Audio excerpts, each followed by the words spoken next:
palavra do Senhor diz em Salmo 23: O Senhor é meu pastor, nada me faltará. Ele me faz descansar em verdes pastos e me leva a águas tranquilas. O Senhor renova as minhas forças e me guia por caminhos certos, como Ele mesmo prometeu. Ainda que eu ande por um vale escuro como a morte, não terei medo de nada, pois Tu, ó Senhor Deus, estás comigo. Tu me proteges e me diriges. Preparas um banquete para mim, onde os meus inimigos me podem ver. Tu me recebes como convidado de honra e enche o meu copo até derramar. Certamente a Tua bondade e o Teu amor ficarão comigo enquanto eu viver. E na Tua casa, ó Senhor, morarei todos os dias da minha vida. Com esse texto eu queria começar a compartilhar com vocês uma história de milagre. O que Deus fez na minha vida, o que Deus operou na minha família e o livramento do Senhor. Há mais ou menos uns 60 dias, eu iniciei com um período com sintomas de Covid e de lá para cá foram muitas batalhas, muitos desafios, mas em nenhum momento o Senhor me deixou. O Senhor esteve comigo, apesar das circunstâncias terem sido circunstâncias difíceis. Durante o período em que eu estive com os sintomas, apresentando o quadro de Covid, aparentemente eu passei por um momento tranquilo,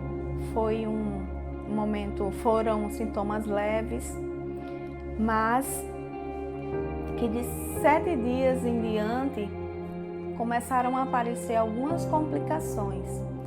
E aí eu pude ver e pude começar a entender muitas coisas que Deus tinha falado, estava fazendo em minha vida.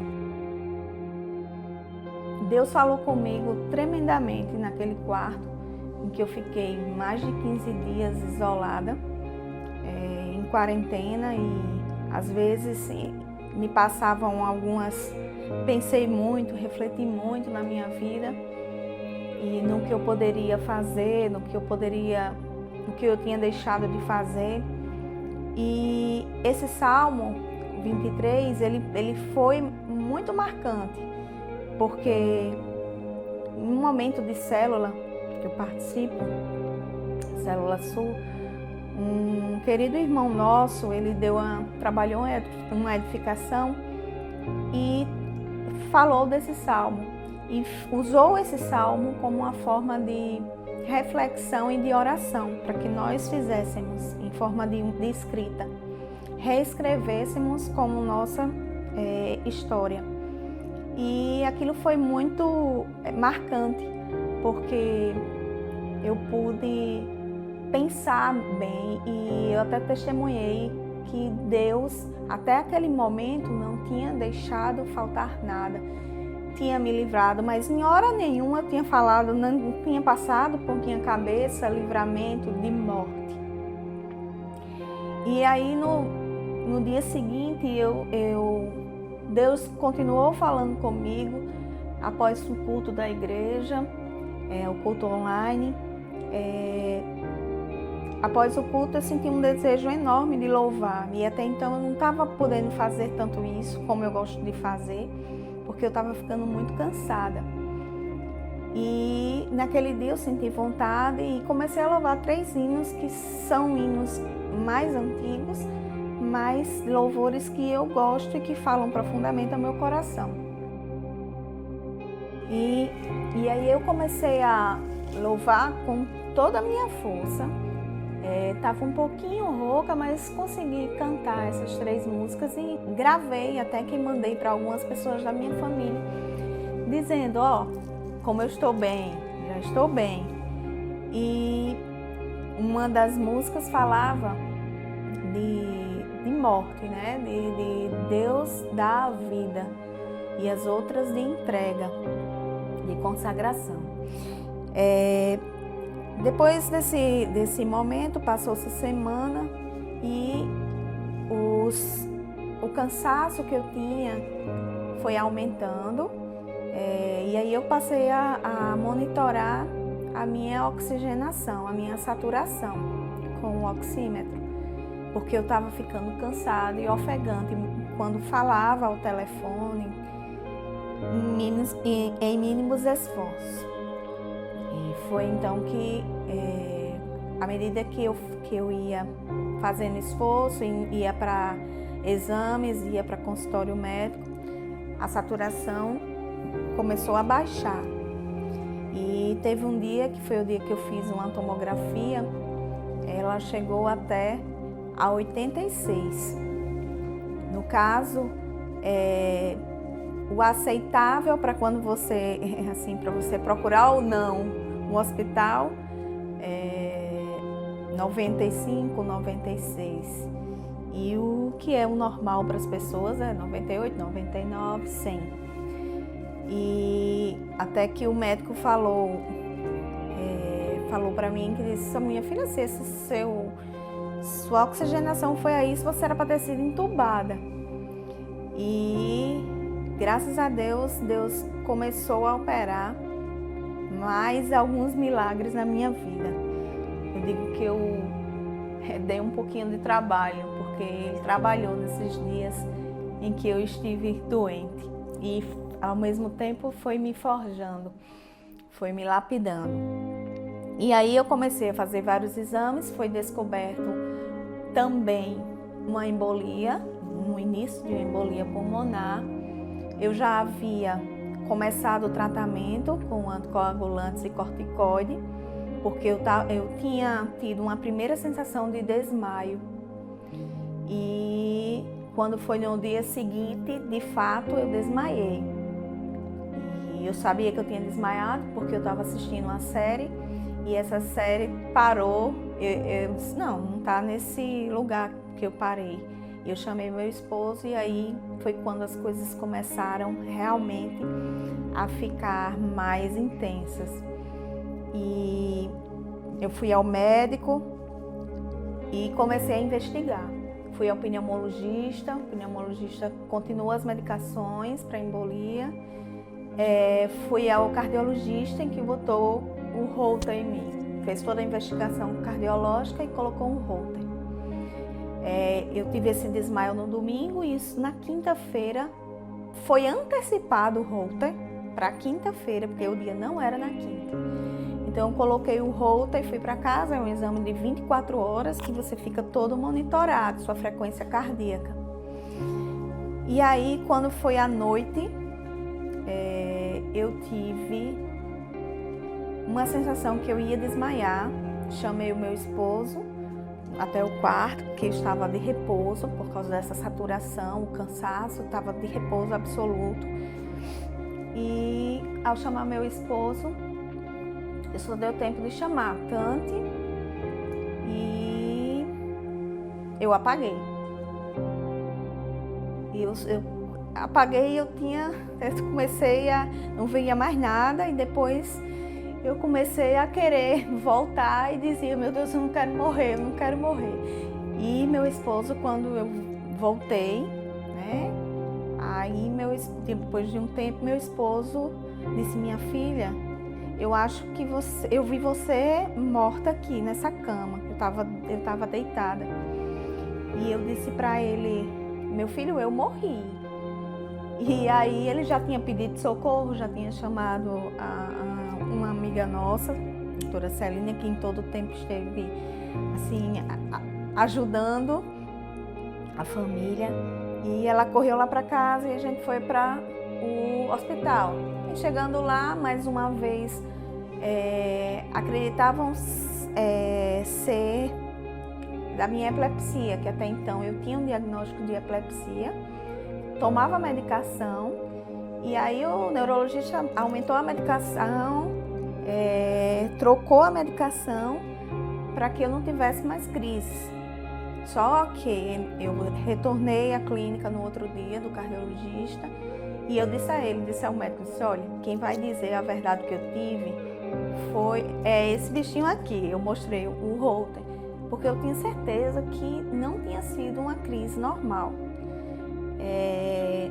E aí passou os final de semana, na semana seguinte, na terça, meu primo antecipou a entrega, o meu médico, do Holter, do resultado do Holter. E me ligou 3 vezes, várias ligações ele fazia e acrescentava uma coisa. Na última ele disse, olha, esqueça tudo que eu lhe disse e o que eu tenho a lhe dizer é que você, sabe aquele tracinho que faz no monitor do hospital, que faz assim, pronto. Ele disse que eu tinha parado. Eu tinha tido uma parada cardíaca de 4 segundos. E aí meu esposo, ele disse, Franca, ele tinha razão, você parou realmente. E aí me internou, me encaminhou para a internação, disse, olha, eu não vou deixar você em casa, você vai para o hospital, porque lá você vai ficar monitorada e nós vamos precisar colocar um marca-passo em você.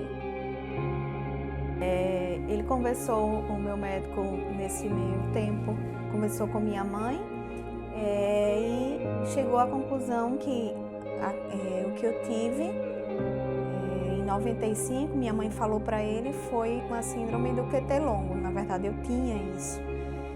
E como nunca tinha aparecido, e uma das causas de nunca ter aparecido foi uma cirurgia que eu fiz, que faz parte também do tratamento para essa síndrome, que eu não sabia, eu fiz mesmo pela questão do suor, das mãos, dos pés, do rosto.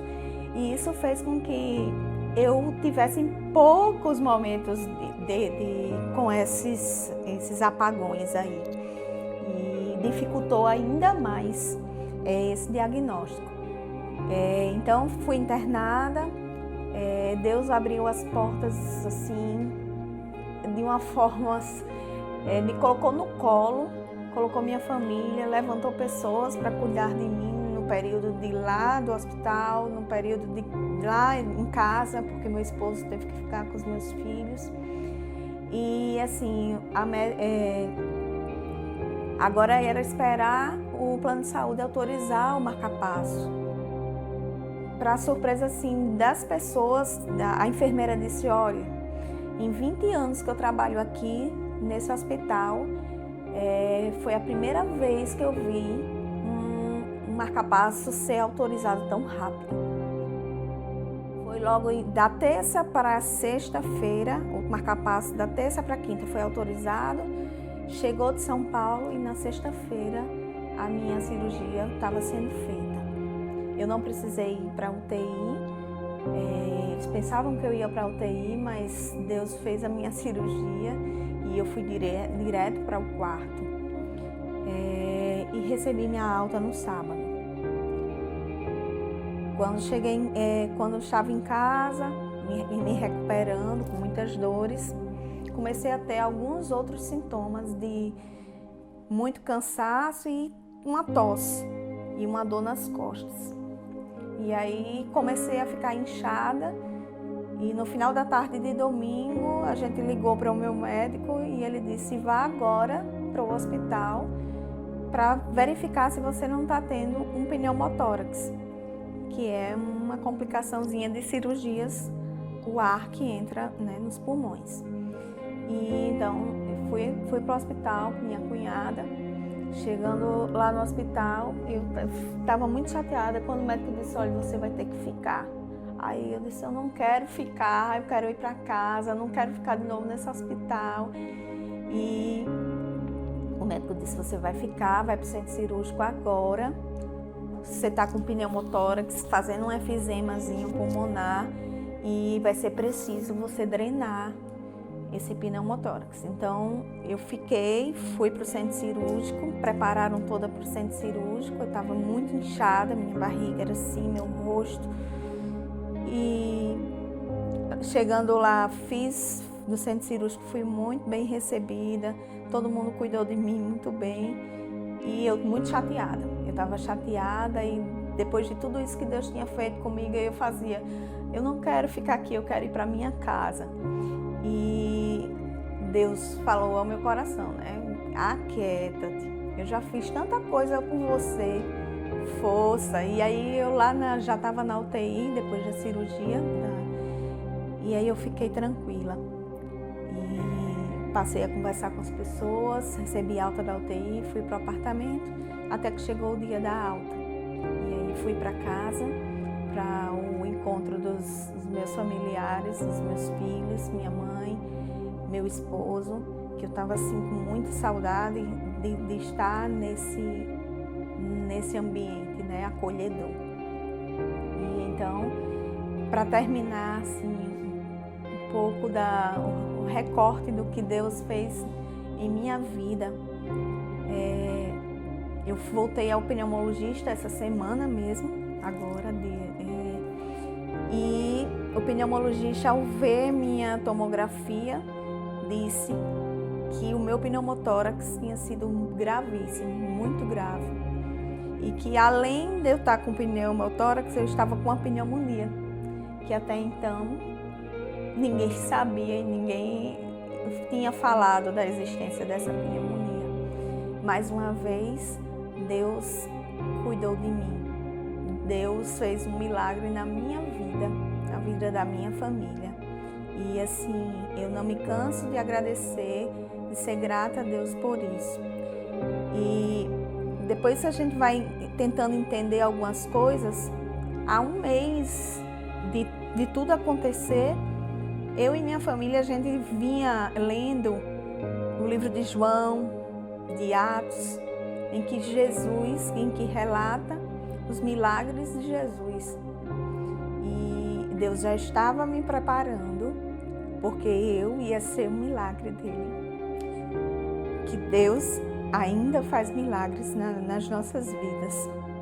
Fez ontem, faz hoje e ainda vai fazer por toda a nossa vida aqui na Terra.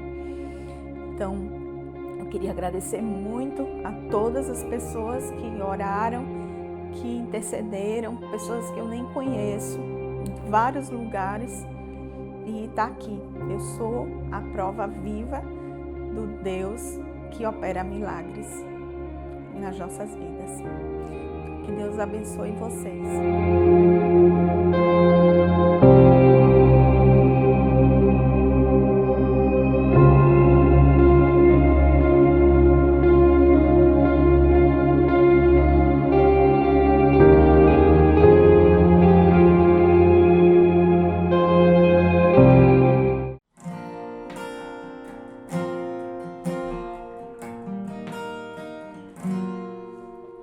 Sonda-me, Senhor, e me conheces. Quebranta o meu coração. Transforma-me conforme a tua palavra e enche-me até que em mim se ache só a ti. E então usa-me, Senhor, usa-me como um farol que brilha à noite, como ponte sobre as águas, como abrigo num deserto, como flecha que acerta. Quero ser usado da maneira que te agrade, em qualquer hora e em qualquer lugar. Eis aqui a minha vida, usa-me, Senhor, usa-me, sonda-me, quebranta-me, transforma-me, enche-me e usa-me, sonda-me, quebranta-me, transforma-me, enche-me e usa-me, Senhor.